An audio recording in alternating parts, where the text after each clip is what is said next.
Mapasani. Let's get over to Rick Santelli in Chicago, who has a special guest on this Friday. Rick?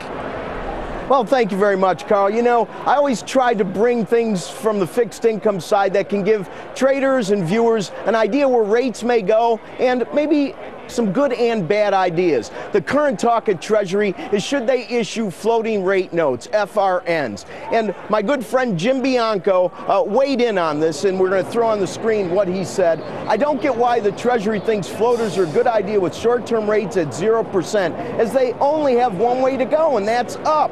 Treasury should be issuing 100-year or perpetual bonds until the market can't stand it anymore to lock in these rates. Well, I never really thought there'd be much debate on this one, but I was wrong.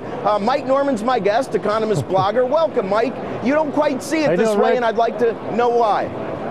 Well, I think it's a dumb idea, but I don't think it's a dumb idea for the same reason as Jim Bianco. I mean, I think the Treasury should be issuing nothing greater than a 3-year bill, because anything that it issues, really, what is it? It's just a reserve drain. But the main reason why I think it's dumb is because, number one, what is a floating rate note anyway? It's just rolling over. It's the same thing functionally as rolling over a regular T-bill or short-term note, and they've been doing that in the trillions and trillions of dollars for years, and that's going to continue to go.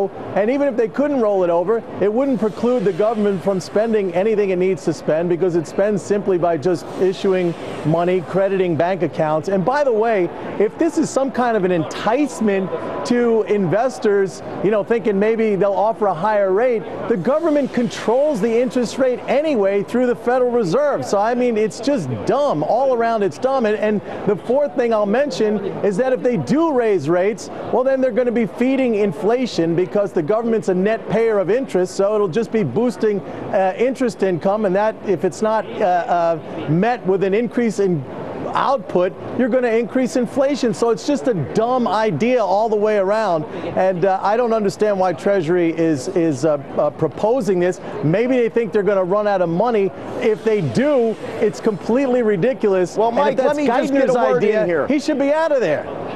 Well, let me get a word in, sure. And I respect your comments. I look at it from a different vantage point. We have record amounts of debt that are held by the likes of the Chinese, the Japanese, and the UK. And we currently have about a 25 basis point 2-year note.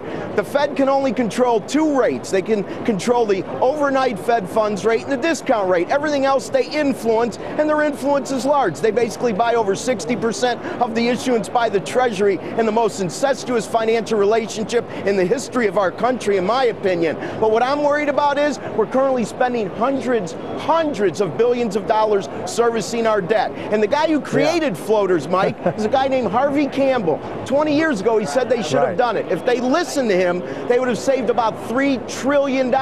His comment was, wow, you missed the boat, guys. It would just be like telling your best friend to really go for an adjustable rate mortgage now instead of a fixed. Not really a good decision. Well, the analogy between an individual and the federal government is just completely wrong, but I won't get into that right now. And that's why the government's off the tracks. But let me ask you something, Rick. I'm going to ask you a question. In the last 7 months, do you know how much the government has actually rolled over, you know, how much it has paid back in the last 7 months this fiscal year? Do you know that number?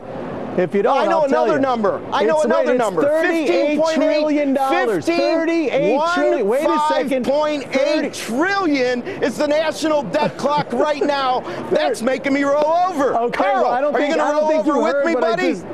I don't think you heard what I just said. In the last 7 months, I don't care what's maturing. I don't care what they're issuing. The world didn't come to an end. At the end, $15.7 trillion is going to be like getting blood out of my We don't have inflation. $38 trillion in the last 7 months, which, by the way, is 2.5 times our national debt. You're a good man. 25 times our deficit. At Thanksgiving. You can't get them to quiet down till you bring out the drumstick.